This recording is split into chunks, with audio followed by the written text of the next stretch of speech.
my name's Paul Webster. I've been, by popular demand and a lot of bullying and mithering, I've decided that I would eventually get round to do a video to try and explain a little bit about bills of exchange in conjunction with the Consumer Credit Act when it comes to utility bills. Now, a brief little bit of history is that in the 1800s this country became bankrupt. It had no economy, there was no wealth, there was nothing in it. So they had to put the debts onto something that would gain credit and would be able to do such. So they put the debts onto the backs of the labour of the people, which made those people creditors. Now, when they did that, they also gave national resources to the public, which are yours by right, namely gas, water and electric in particular.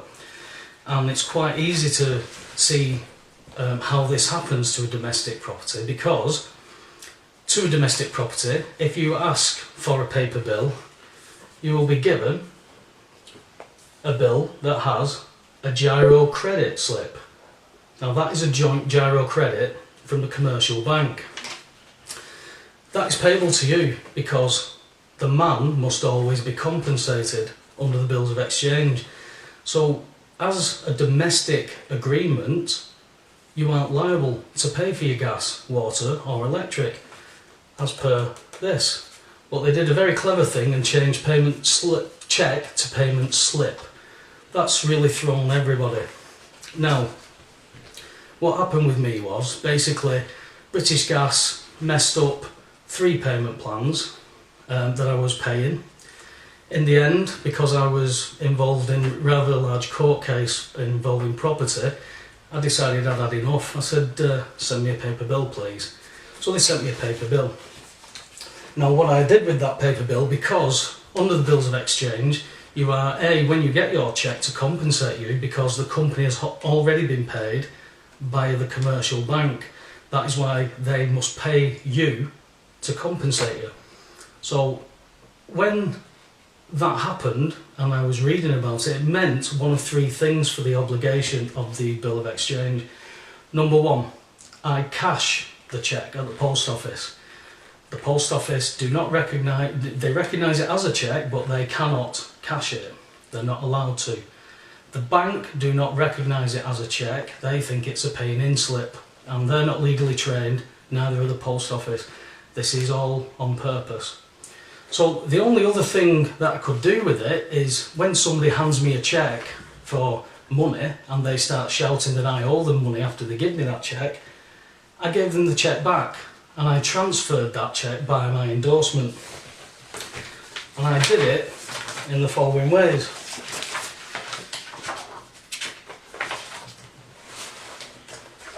Number 1, you write this is what I did.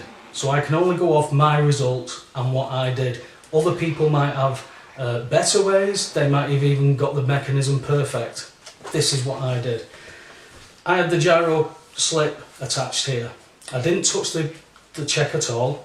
I wrote not transferable across it. I put 3 postage stamps on it and signed and dated each one. The reason that is done is to pay the stamp duty on that particular document, so that document is now mine. It's not theirs, they can't use it, it's mine. So what I did was, after that, I then added my transferred by endorsement sticker here, and my transferred endorsement sticker basically states to British Gas for payment at the site the sum of £454 transferred by Paul Webster, address, postcode, and then my national insurance number with non-commercial customer next to it. I signed and dated that and transferred it by my endorsement, writing underneath, this bill of exchange is hereby transferred by my endorsement. So basically now they've got a cheque that they can cash, because they can't cash that cheque because it's in my name. It is to me at the end of the day. But they've already been paid. Now they're in a bit of a dilemma as far as I can see, that if they cash it, they will be cashing it and being paid for a second time, which would be classed as double dipping. The fact is, these people will not engage with me any further. The first warrant of entry, I got a bit ahead of the game. I wasn't chasing the game at this point. I'd already headed off a warrant attempt and had the warrant cancelled over the phone. This time I decided to go to Magistrates Court and challenge the warrant with my bundle. So I put the bundle in and I stated, that's how I paid for this bill. The gas agent stood up and stated that it was for the sum of £454, blah blah blah blah blah blah blah. And then I stated, well, there's the bill, there's the bundle, that's how I paid it by the Bills of Exchange Act 1882 in conjunction with the Consumer Credit Act 1974, section 123. Obviously the gas agent isn't legally trained, so this wasn't going to go anywhere at this point. So the legal clerk said that he was going to have to adjourn it before a district judge, at which point the magistrate, one of the magistrates, inquired what a bill of exchange was. And the legal clerk turned to the magistrate and stated, a bill of exchange, ma'am, is a legal remedy. Remedy is cure. They don't use these words unless they intend to use them. Legal remedy that we don't deal with in this jurisdiction. At this point, the gas agent who was in the dock stated that this wasn't a health and safety issue, this was a monetary dispute. To which I replied, so you're applying for a criminal warrant of entry for a civil matter. The two jurisdictions don't mix. You're applying for a warrant of entry under health and safety under the 1954 Gas Act. You are presuming, or trying to make the magistrates presume, I could be the nutter that is intending on blowing up the street because you haven't checked the supply. And he stood in the dock and stated, no, the supply is safe, we checked it when we read the meter, this is a monetary dispute. And I said, there you go, we are in the wrong jurisdiction. So the legal clerk looked through my documents and said, we're not going to be able to go through this in 10 minutes, Mr. Webb, so I'm going to adjourn it before a district judge. To which he did 2 weeks later. I turned up this time to be met by a boiler man. He had his British Gas boiler suit on. It's obvious it must have been a job and knock type thing. And he handed me a letter talking about debt avoidance techniques that have been gleaned from the internet and promissory notes. I've never promised to pay. I've paid it. That's my only obligation. Is to be, I'm not liable to pay for it, I can't cash it, have the cheque back. If that's what you're claiming you haven't been paid, have the cheque back. Or come to court. So the district judge said, you're not legally trained, so we're not going to be able to deal with this today. I'm going to adjourn it for another 56 days, 28 days for British Gas to respond. Please hand the bundle that I'm going to give you to your legal team. The judge said then 28 days for Mr. Webster to answer. So 56 days later, I turned up at court, nobody else did, and no documents were put in. So the warrant was thrown out. That was the second warrant. Then January this year, I went to court again because they were applying for a warrant. I met a new gas agent. This gas agent came up, I approached her and said, are you legally trained? And she said, no. And I said, well, I'm going to put you in the dock and I'm going to cross-examine you about this. And she went, no, you're not. And she withdrew the warrant and put a big X through it. The next time I went to court, it wasn't actually for me. I was giving support to somebody who was doing the same thing with the bills of exchange. And the gas agent saw me and she said, Mr. Webster, the magistrates will not hear any more applications on your property. I've got nothing for you. I went, I'm not here for me today.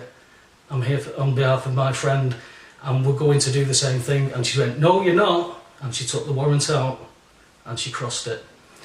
So they're the stages that I got to. Since then, British Gas have decided to completely ignore me despite phone calls to headquarters and despite numerous letters. I since, on August the 4th, billed British Gas £6,200 for 3 attendances in court, stress and anxiety, plus an administration fee. They had 21 days to pay me, which was by the 25th of August. Had they not done so, they would incur £100 a day interest, which they're approximately owing me about 16 grand right now. who knows when or where I will get this payment, because at this moment in time all I can see is that these people are running away from me. They've had ample opportunities to come to court and blow me out of the water and state that I'm completely and utterly wrong and I'm stupid and I don't know what I'm talking about. However, having seen a result that was handed to me, that a certain energy company has accepted the transfer by endorsement. This is from a source that I got the bundle from, but obviously British Gas is one of the bigger boys, and they certainly don't want to see this revenue go.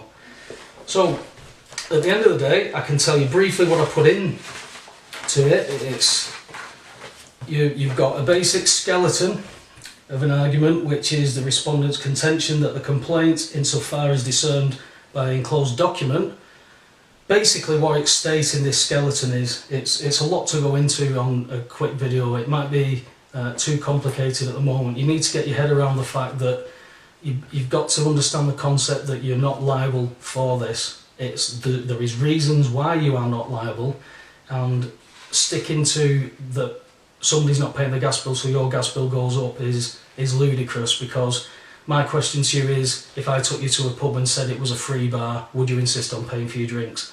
There's nobody answered yes to that question as yet.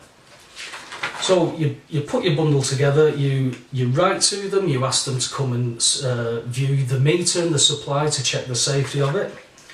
You also do a removal of implied rights of access, unless it's by appointment. As I said, you do the not transferable and send the cheque back, and you put your not transfer you put your transferred by endorsement sticker on that. Always keep all your receipts. You don't need to send them special recorded. You can send them first class at the post office and get a receipt for that. You don't need to put a stamp on it and hope it gets there. You can put it in at the post office and get a receipt. First class is first class. In the bundle is a copy of the Bills of Exchange Act 1882. Next to that, I have the Stamp Act of 1981. As I explained, the stamp duty paid on the document makes sure that that document is now owned by you and they can't take control of it. I also put a stamp on the back of the document just in case these people try and play around with the document at all. So that's the Stamp Duty Act. I then have a copy of the Consumer Credit Act, section 123, which states under section 5, this section does not apply where the regulated agreement is non-commercial. Now that tells you that non-commercial is not subject to it. You are not liable. Along with that, we have the rights of entry under the Gas and Electricity Boards Act of 1954. This is what they applied for a criminal warrant of entry for. So they actually take you to a magistrate's court for a criminal warrant of entry based under health and safety. But when you get the gas agent standing in the dock saying, no, this is a monetary dispute, this is to put a pay-as-you-go meter in, then you don't need anything better than that. He's telling the magistrates that it's a monetary dispute. They want to put a payment meter in to hold you ransom for something that you are not liable to pay. They're committing fraud if they issue a warrant for such a thing. They only rubber stamp the warrants based on health and safety. That's what they would stick to, and that's what they go for, because they cannot get a criminal warrant of entry for a monetary dispute. We also have the Gas Act 1986, which is basically the same type of thing. It's a health and safety issue that they're applying under. I just threw them in the bundle so that you can actually direct them to where you're quoting this stuff from. That there is no monetary disputes involved in any of these acts. And then just to top it off, you throw in the Fraud Act of 2006, which, you know, it really tells them then what your intentions are. I also have a contempt of court by Archbold, which is through Lord Diplock. You can find this on the internet, and this basically tells you things along the lines of the unhindered access and stuff to courts that you are allowed. Nobody can make a claim against you without proving it. I can't claim that somebody owes me £1,000, go to court, get a warrant of entry without them being there and me not proving my claim. But that's what these corporations are doing. A lot of it with the help of the courts. Be it intentionally or not, be it ignorant or not, these people are helping corporations through Her Majesty's Courts and Tribunal Service every day. It stretches, this stuff stretches into council tax, mortgages, things like that. I can go on and on because those are massive subject matters on their own. Basically, when we boil it all down, we're being ripped off, we're being stolen from, we're being robbed blind, and it's through, most of it is through consent, which is ignorance. I was ignorant 5-10 years ago. I didn't know any of this stuff. Through circumstances you get to learn this stuff and you can't unlearn it. It's not about cutting corners, it's not about finding loopholes, it's what was given to you via your great-great-great-grandparents. These people have earned this for you and you aren't taking your rights up. There'll be other videos to follow, but for now, this is Paul Webster. Good luck with anybody who attempts to try and use this. This is not legal advice. I'm not legally trained and do not offer legal advice. This is information that I have used. Those are the results that I've got to. Can I say that the Bills of Exchange and the Consumer Credit Act I've used paid my bill or wrote my bill off, which is what it should be, against the domestic readings? No, I can't, because I can't get confirmation of that. The judge would not find in my favour that the bill had been paid because there was nobody there to contest it. So at this moment in time, because there's nobody there to contest it, that is why there is no win. As soon as you get somebody legally trained from these corporations into a court, they're done. Thank you.